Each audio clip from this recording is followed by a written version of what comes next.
Yo, it's your boy, OG Kenny, O_G_Kenny, retired from the streets TV. I got to address this topic because I just got off the phone with one of the homies. One of the homies just called me probably about an hour ago, right? And we joking. And, we had this little saying, like, damn, what you jacking off in the shower? Pause. But, like, it basically mean like you ain't doing nothing with your time, nothing productive with yourself or your bed. And there, when we was locked up, I used to tell, dude, damn, you jacking off in the shower all day? Get your punk ass outside. Let's hit the yard, get some air, do some working out, right? So he called me and we talking, and he like, dog, man, my girl, he on his way home. Hopefully by he waiting on his decision. So he get his decision favorable. He be home this year before the fall hit real good. Lovely situation because the brother been gone 15 years, 14 some change, almost 15 years. So I had, I got to stay in touch with my people, right? I reach most of the people that I'm in touch with now who's still in prison. I had to reach back into the prison system to get in touch with them. You understand what I'm saying? Because they didn't call, they didn't write. So how y'all got me pestering y'all from the streets to get in touch with y'all mans? It's usually the other way around, right? Dudes come home, forget about you. But I put it in my mind, I would never. A dude said something once, like, I would never cross my homies for one. That's what I'm about to say. I would never cross the homies and leave them stuck, especially because I know how that feel and I came from that. The thing is this, right? A dude said to me on my last bid, and he was talking to a little homie from Flint. Shout out Flintstone. My man, Petty Tupac TV just not did a video about one of the Flint dudes getting down on his op in prison, which I love because I mess with a lot of Flint dudes real heavy. Flint's like a cousin to Detroit almost, in a lot of sense. And in the joint, we lock in tight, right? So my man Dante Lott, I'm gonna throw his name out there because he just caught a bid out of town in Utah some goddamn way. I don't know what he doing in Utah, but he all the way in Utah selling dope. It's called a long bid. But at the time, he was on his way home. And I was on my way home, but I had got my paperwork already. And I would have been home probably 6 months to a year before all them boys. And somebody said something to him like, yeah, man, it's okay. Out of sight, out of mind when it came to me. Basically saying, sneak dissing. They was mad because I had so much going on. And I was leaving typewriters and all type of stuff to dudes I messed with. And they got a little jail. Told this dude that it stuck in my mind, this last bit in particular, even though I always reach back to people, right?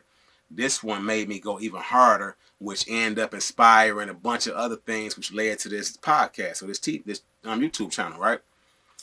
When he said that to me, like, yeah, my man said, out of sight, out of mind, I'm reaching back. So I'm talking to the homie, and we kicking it, and he like, my girl leaving me, man. But I'll be home this year, man. She talking about this, that, and other. She don't know I got my parole. She think he still got a few years to go because, that's what he thought on paper until he got some time cuts and some other stuff that went on in the courts, right? Good situation for him, bold for her. Because she out here thotting and bopping. And I even kind of told him, bro, on Facebook and Instagram, after he gave me her handle, I looked at her, I said, bro, she out here, bro. She for the streets. Now, he like, well, I'm just gonna beat this mug. I'm just gonna have phone sex with the homegirl, one of his homies that's out of Indiana. So we used to laugh about that jack off in the shower shit all the time. We started bringing that back up, jacking off in the shower, jacking off on the phone. Like, damn, you on the phone? I gotta get on the phone. He be leaned up against the wall, like, yo, what's up? Hand in his pants. Either he just really in comfort zone, or he doing some inappropriate things with his pingy, right? He jacking off on the phone. Nah, I never was into that. The reason why, because it's weird. You don't got no privacy. And some dudes don't care. They savage. Like, mind your business. They'll turn their back, get in that corner, and hit that boy. I was never one of them dudes. It was really weird. The same way I was never one of them dudes who would wait till a CO come around, be jacking off, and when they come to the door and look in, that shit weird, bro. It's weird.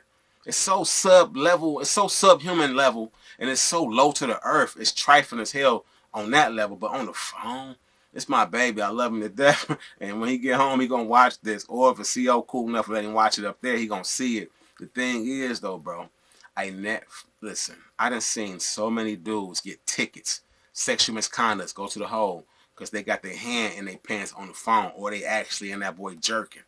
You know what I'm saying? Now, masturbation is a coping mechanism, especially in prison. Especially when you hetero and you're not and they on no boy type of time, right? So my thing is, to each his own. We all gonna do it if we're gonna get by and not have that sexual frustration on us, right? It's a part of the game.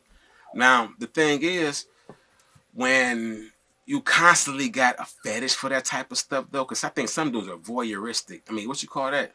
Like, not even voyeurism, but they like to people to see them do things. They like people to watch them do things sexually. It gets them off. That ain't me. I never understood that concept. If y'all been to prison, y'all watching, y'all been to prison, and y'all have ever witnessed that or got an opinion about that, right? Just get in the comment section and let me know. I just went with it. We went through a back and forth just now with the phone about an hour or so ago. And I'm like, bro, we was joking at first, but then he like, oh, you home now, you ain't jacking off no more. I'm like, let me tell you, like, what was that? Marlon Wayans said it? No, not Marlon Wayans. Damon Wayans. He said he had been married all these years, had all these kids, had sex with his wife all these times a week, and he still beat his meat. Now, if I'm like right now, I'm in transition where I've been single going on a year, right?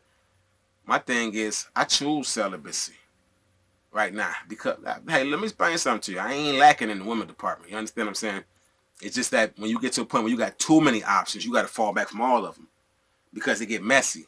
And I don't know what kind of energies y'all coming with. That's real. I learned that over time. I'm not about to be hitting none of y'all women when y'all got ill energies. I don't even know who I'm laying down with.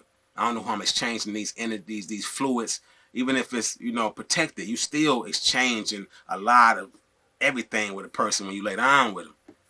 And then condoms is man-made, so you can't really fully trust them. You know what I mean? They're a preventive measure, but they're not foolproof. My thing is, we got into a real deep, heavy conversation about jacking off on the phone, about, well, let's say masturbating for proper terminology, right? Masturbating on the phone with your girl. And I'm like, bro, no. Just like somebody wanted to have phone sex with me, like, I shouldn't have said that, but they wanted to have phone sex with me like a few weeks ago, because it's long distance a little bit, but I ain't comfortable with it. It ain't nothing I get off doing. It's not something that maybe that's why long distance things ain't for me, because I'm not with the jacking off on the phone. That's just weird to me. It's not something I want to do. I didn't never understand it. I would love to understand the mentality of somebody who's sane, who not in prison right now, but who've been there to tell me, do y'all think that's acceptable or not? Now, I got a homie. His name was Davenport. He ain't a homie, but his name was Davenport. Davenport was notorious when I was at Macomb in 2000 for gunning down the COs, right? Like, we used to, like, the phones, when you got dudes, like, post up, like I said, with their arm on the wall and their hand in their pants on the phone, their phone in the crook of their neck, and like, what's up, though? We used to call that the firing squad or the gun range, right? Because everybody in that boy lined up in the row about to try to fire off or get the shooting off, right? Pause. But I just, like, man, I was never part of the firing squad or the gun range. This dude used to wait around. Davenport used to wait. He used to be on the phones. And look, wasn't even on the phone for real. He wasn't even on the phone for real. And I'm going to tell you how they knew, because they solicited the phone calls. And they dialed back like, oh, that dude don't even be on the phone. They found out he was stalking the little CO broad. He used to sit there by her and do that and watch her. And one day she caught him. Shot his ass to the box, right? He ended up going to level 2, jacked level 1 off. We was in level 1 together at Macomb. He went back to level 2, went in the hole all this time, got this horrible ticket on your record, and he had a woman.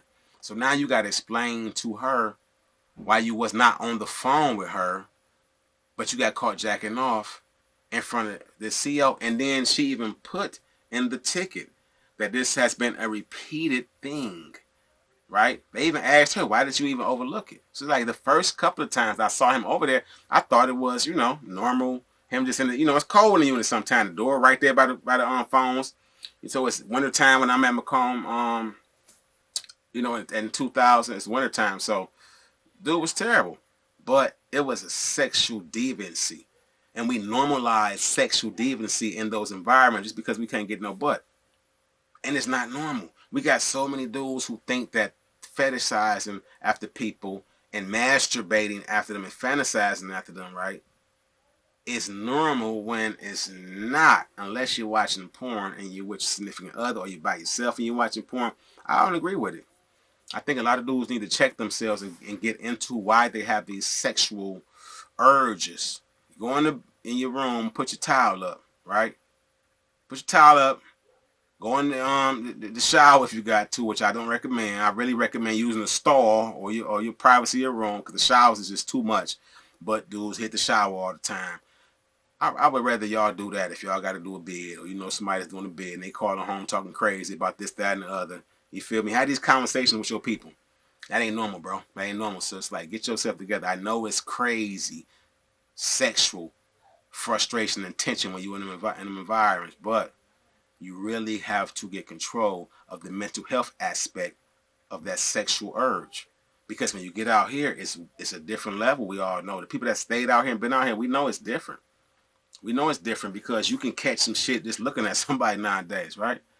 Everything is contagious, or you know, everybody's social distancing now. But just imagine, we've been having a social distance, so I've been thinking about this. When you in them environments with MRSA, staph infection, people catching shit all the time, you learn about that social distancing so that you be more particular about who you have sex with any damn way when you come home, because you don't want nothing. You got a clean board of health or a clean bill of health. You know, I get checkups all the time. I can say with all certainty, right hand to God, I don't have nothing. I just came from that doctor's appointment I posted. I just came from doing all that on my birthday in January, and just recently, you know, following up with my surgery and all that, right? But I just want people to, it ain't my business, but I just like to see people have sane thoughts and conversations around sex where it ain't always demon time. I think so much of music and media influences people to be on demon time when it comes to sexual urges and fulfilling them. And this is why a lot of dudes fantasize, and that fantasy turns into sexual misbehavior, sexual misconduct, right? It's like the one I just posted about the homie, Mark X. Look at them sexual urges that man couldn't control. He out here raping young girls and pulling their pads off, and you know, that's just crazy, man. I really, really think about everything that I've seen over the years, especially in those prison dismal crypts when it came to sexual deviancy, and it sickens me sometimes. I'm like, damn, we really was in here laughing about that stuff and applauding them dudes and like, you a funny guy, and it really ain't funny. And it's only in hindsight and in retrospect, looking back, that I see these things. So I don't expect nobody who going through it to see it. But I would like to start the conversation so that we can put some more positive energy out there when it comes to males especially, and how they express themselves sexually in any environment. You know, don't forget to like, subscribe, hit the button. I got a lot more people that watch my stuff than they actually engage or subscribe, right? I would like that to change. So if I'm making weak content to you individuals, or y'all want to see some stronger content, y'all got some suggestions, because trust me, I got a list of stories, a list of interviews coming up. So, but if y'all would like to see something in particular, a certain story or person y'all want cover, holla at your boy in my comment section, or hit me up on Instagram at Retire From The Streets TV, or O_G_Kenny. That's my personal handle on Instagram. And until then, y'all have a safe Sunday, a safe Easter. I don't really celebrate Easter like that, probably because I've been away a long time, but it's more to it than that. I celebrate, you know, any religious beliefs, but Easter and these holidays, I really don't celebrate them too much. You know, but y'all be safe out there. Enjoy your family. Eat good. Stay away from too many eggs if y'all got problems, because nobody want to smell that, huh? OG Kenny, O_G_Kenny, Retire From The Streets TV. I love y'all. Love ones. Next time.